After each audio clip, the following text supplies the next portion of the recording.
xildhibaanada golaha deegaanka degmada Ceergaabo oo kulan ay saaka isugu yimaadeen shaaca ka qaaday inay haba yaraatay jirin khilaaf iyo gacan ka hadal soo kala dhaxgalay golaha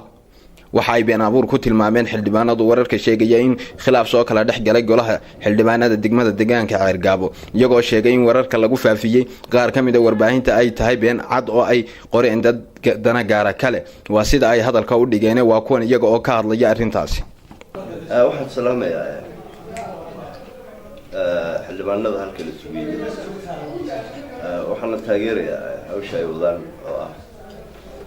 kutirkuteen maalmahan la isla dhexdhaafayo magaalada waxa dhibaatada wadaan website-dada kuwan ay yiraahdaan wax iska qorqora oo aynaba kan ay yiraahdaan ayaa wax hadal badan oo hadii uu ku leeyahay kutirkuteen oo aan la hubin oray cid uu qortay iyo meesha ka keenan uma garayno xildhibaanadu ismay qaban ceebina ma jirto waa gole deegaan waxa la isugu yimid waxa weeyaan danta ummadda bismillaahir rahmaanir rahiim halkan aad inta sawirku qabanayo intaad aragtaan waxaan isugu nimid laba qodob inaan ka hadalno labada qodob waxay yihiin mid horeba waa uga hadlay anigu shakhsiyan uga hadlay muranka degmada ku jira golaha dhexdiisa waa mid danaha degmada iyo xisaabaadka oo la leeyahay cidba si ay u aragtay ma jirto 16 xildhibaan horta halkan isugu timi oo arrimo ka dhan ah mooshin hadda waqti xaadir keentay laakiin anagu waxaanu ka hadalnay oo aan haddana dabada ka wadnaa waa danaha degmada oo cidba ay si u aragto halkan waxaanu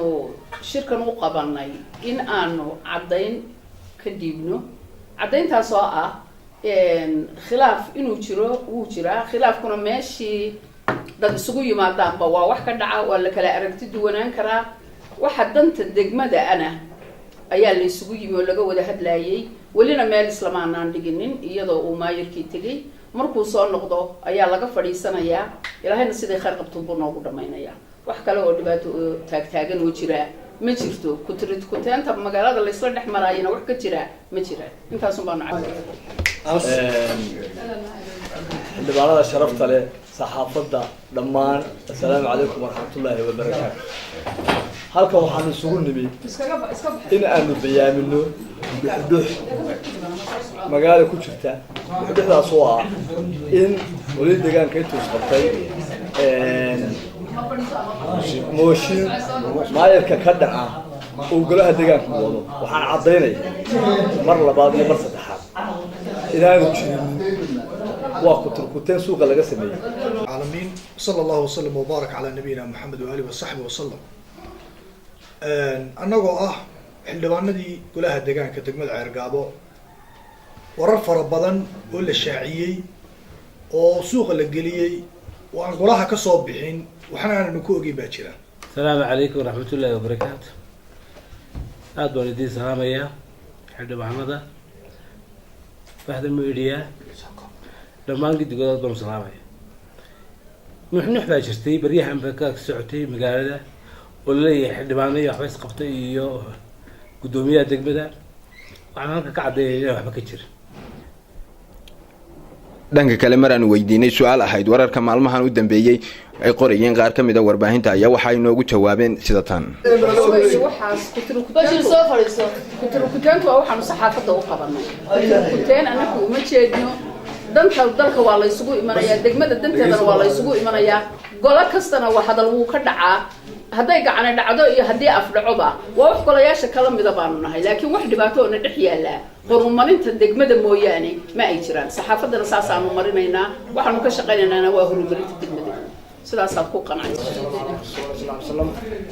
waxaan kelmad yar oo taariikh ka bixiyaa miisaaniyadda marka miiska la soo dhigo oo la eego ayaa ama laga hadlaa ama laga ama la asixiya marka miisaaniyad wali miiska loo saaran oo loo keenay ma baa jirto oo la asixiyo kamana hadlay lamana keenin marka insha Allah taala xilligeeda ay timaado miiska timaado ayay taa soo bixi doontaa wax dhib oo imika ka taagan ma jiraan wali miiska ma si kastaba ha ahaatee maalmihii u dambeeyay ayaa waxaa soo baxayay warar iskhilaafsan kuwaasoo ku aadanaa miisaaniyadda sanadka walow qaar ka mid ah xildhibaanada ay warbaahinta u xaqiijiyeen in aanay jirin miisaaniyad lasoo hordhigay golaha ayna ka doodi doonaan wakhtiga ay timaado miisaaniyaddu. maayirka magaalada Ceergaabo ayaa safar shaqo ugu maqan caasimadda dalka Soomaaliland ee Hargeysa. Cabdiraxmaan Axmed Ilisar, shabakada caalamiga ee sanagmedia.com, magaalada Ceergaabo.